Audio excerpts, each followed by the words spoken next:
ဒီနေ့ Photoshop သင်ခန်းစာနှစ်ကိုသင်ပါမယ် Photoshop သင်ခန်းစာနှစ်ကတော့ Basic Navigation အကြောင်းလေးပါပုံလေးတွေကိုဘယ်လိုပေါင်းမှာလဲဒါလေးတွေကိုရှင်းပြမယ်ပုံတွေကို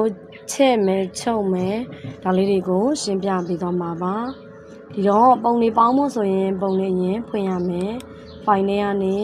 Open ကိုနှိပ်မယ်ပြီးသွားရင်ပုံရှိတဲ့ Photoshop lesson photo ကိုကျွန်မက email ကနေပို့ပေးပါမယ်เนาะဒီ lesson photo တွေကိုခုကျွန်မသင်တဲ့ Photoshop course က Udemy ရဲ့ course ကိုမြင်ញ្ញမ်းပြီးတော့သင်တာပါเนาะဒီ course အတိုင်းကိုသင်တာပါ note တွေရောပုံတွေရောဒီတော့ကိုယ့်ဘာသာကို Udemy ကနေတက်မယ်ဆိုရင်ဒေါ်လာ450ကျမှာပါเนาะဒါကတော့ကျွန်မဝယ်ထားတာပါเนาะဒီတော့ကျမတို့တွေ navigation အတွက်ပုံလေးတွေဖွင့်ပါမယ်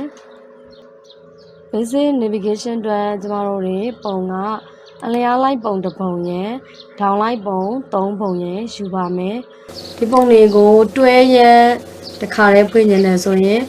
control key ကိုဖိထားပြီးတော့ပုံလေးတွေကို click နဲ့ရွေးချယ်ပါမယ်ပုံလေးပုံကိုရွေးပြီးပြီဆိုရင် open ကိုနှိပ်ပါမယ်ကဲပုံလေးတွေရလာပြီဆိုရင်ဒီပုံထောင်ရက်3ပုံကိုအလျားလိုက်ပုံလေးကိုစီမှာပါဒီတော့ဒါလေးကိုတစ်ချက်နှိပ်ပြီးတော့ဒါလေးကိုတစ်ချက်နှိပ်မယ်နှိပ်ပြီးတော့ဒီမှာရှိတဲ့ move to ဆိုတာလေးကို click တစ်ချက်နှိပ်မယ်ပြီးရင်ဒီပုံလေးကိုဖိပြီးတော့ဆွဲလာမယ်ဒီကိုထည့်ချင်တဲ့ပုံပေါ်ရောက်ပြီဆိုရင်လွှတ်လိုက်မယ်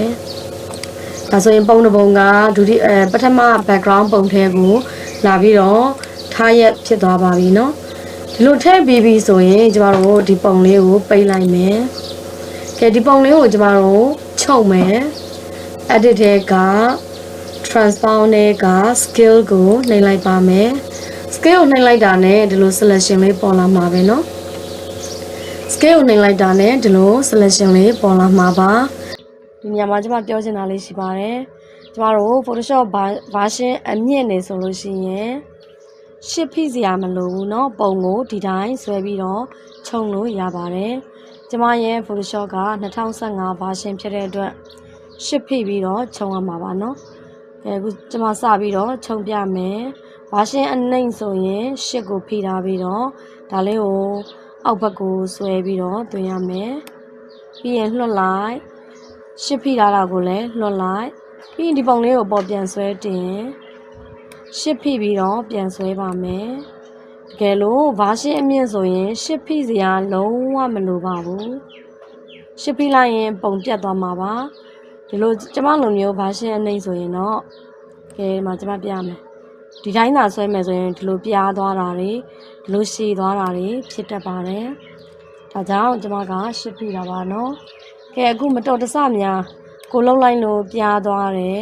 ဟလာရှည်သွားတယ်ဒီလိုအနေထားမျိုးတွေဖြစ်ပြီဆိုရင် control key ရဲ့ Z ရဲ့ကိုတွဲပြီးတော့နှိပ်လိုက်ပါမယ် control Z ကိုတစ်ချိန်နဲ့မရဘူးဆိုရင် control alt Z ကိုနှိပ်ပါလုံးဝမရတော့ဘူးဆိုရင်ကျမတို့ညလေးကိုနှိပ် apply ကိုနှိပ်လိုက်မယ်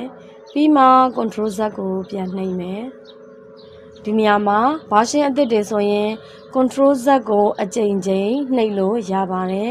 version အဟောင်းသမားတွေကတော့ control Z သုံးကြည့်မယ်မရရင် control alt Z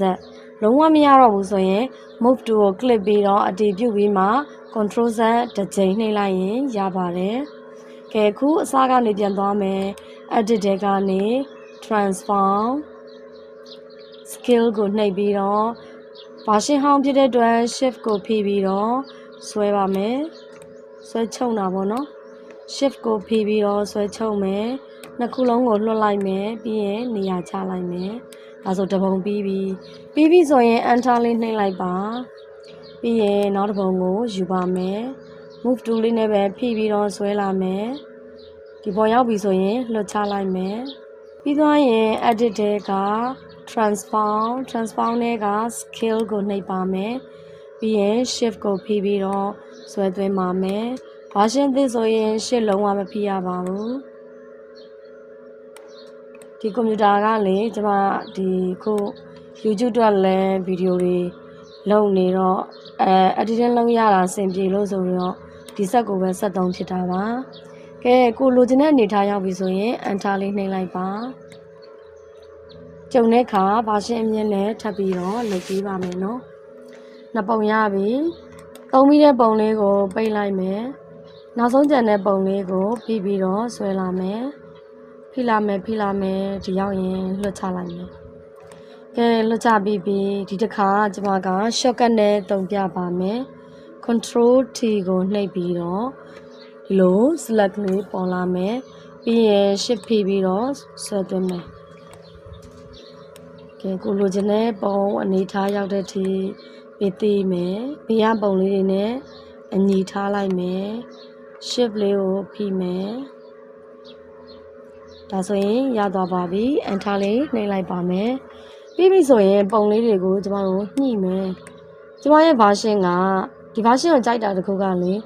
ဒီမဲ့အပေါ်မှာ guideline လေးသူ့လိုပေါ်လာတယ်ညီမညီကြည့်အောင်ပေါ့နော်တကယ်လို့ကိုယ့်ရဲ့ program version ကဒီလိုမျိုးမပေါ်ခဲ့ဘူးဆိုရင်ကျမတို့ဘယ်လိုလုပ်မလဲနော်ပုံတွေအားလုံးအထက်ကညီဖို့အတွက်ဒီပေါ်က guideline လေးနဲ့ချပြီးတော့ညှိလို့ရပါတယ်